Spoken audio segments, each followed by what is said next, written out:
Coral reefs cover less than 0.1% of the Earth's surface,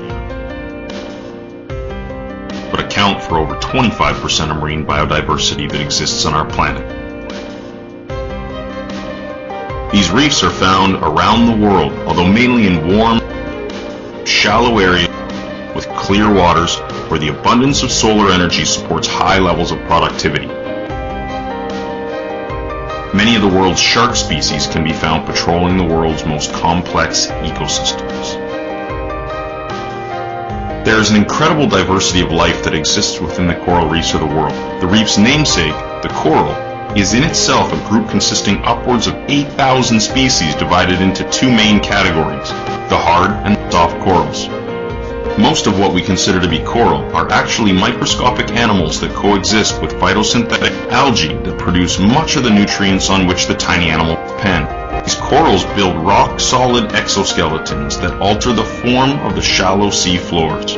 Other corals have soft bodies and depend on filter feeding to collect plankton from the nutrient-poor waters in which they live.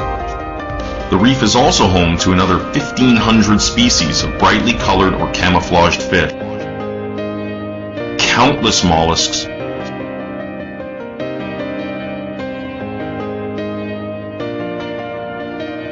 almost 7,000 species of echinoderms, and a huge variety of crustaceans.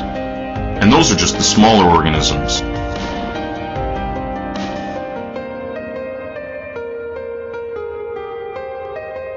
There are also numerous species of turtles, eels, rays, and sharks that all call the reef home.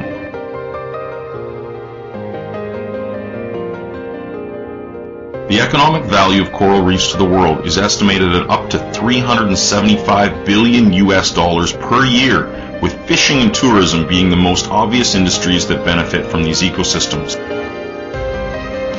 No less important is the value of coral reefs to coastal regions and settlements in the form of wave and storm protection for the shoreline. Without this protection, thousands of kilometers of coastline used for farming or home could be lost to erosion. But the reality is that coral reefs are under threat because we're not taking care of our resources. Destructive fishing practices are destroying coral reefs, and irresponsible tourism is putting pressure on this sensitive marine ecosystem. Even terrestrial practices are having a negative impact